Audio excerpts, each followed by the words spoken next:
Ashamaa harka fuunee akkam jirtu hordoftoota daandii barnootaa nagaan keenya lafa jirtan isinaa qaqqabu. Guyyaa har'aa kana immoo barnoota afaan Oromoo keessaa kan nuti isiniif qabannee dhufnee jirru kun akkuma mata duree isaa irratti argitan jechoota qubee dubbifamaan dhuman kan jedhu isiniif qabannee dhufnee jirra. Isa kanaaf jechoota nuyi har'a isin barsiisnu yookaan mata duree nuti har'a isin barsiisnu barreessuu dubbisuudhaan walii wajjin barannaa jechoota mata dureensa jechoota qubee dubbifamaatiin dhuman kan jedhu isiniif qabadheen dhufeen jira. Subscribe, share, follow gochuudhaan maatii keenya akkasiin taatan gamanumaan isin beeksisa.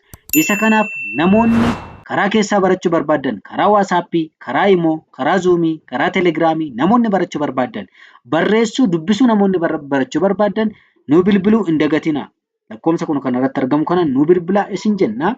Isa kanaaf jechoota armaan gadii gaafa waliin dubbisnu dhumni isaanii qubee dubbifamaadha jechuudha. Amma fakkeenyaaf afaan kan jedhu kuni naarratti qubee dubbifamaa ta'eera jechuudha. Naarratti gaafa qubee dubbifamaa ta'u maal ta'a? Naan qubee dubbifamaa ta'ee jira jechuudha. Isa kanaaf asirratti lammaffaarratti immoo gaafa laallu ammasii maaf jedha. Maaf jechuun qubee dubbifamaa of keessaa qaba jechuudha. Maaf faarratti dhumee jira. Yoom maarratti dhumee jira. Isa kanaaf kanneen armaan gadii kutaa kutaadhaan waliin dubbisaa adeemnu. Afaan, maaf, yoom, bishaan, maal, hagam, badan, daran, gareen, qaban, gatiin, kiruubeel, gochaan, bitan, osoon, reeban, yoon, gatan, yaadan, sagal, waliin, garam, karaan, kanaaf, kun, sun, funyaan, qoraan, shan, uumuuf, shan, hiikuun,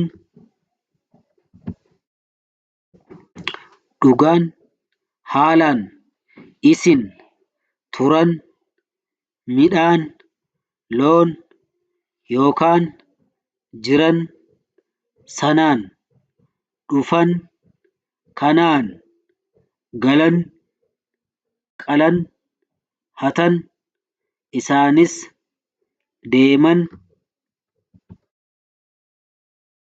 isaaf, anaaf, nuufis, dur, waliif, oromoof, oliifan, boriif, anis, qabuuf, namaaf, shiran, bitaniif, maaliif, turan, atis, akkam, shan, nutis, afur, ammas, jirtan, dhufan, nus, tolus, kunis, isinis, sunis, badus, tolus, kunis, kanas, achis, lafas, nan, gad, siif, ol, kudhan, eger, cal, hin, sadan, rafan, wal, waan, isaaniifis, walii galan.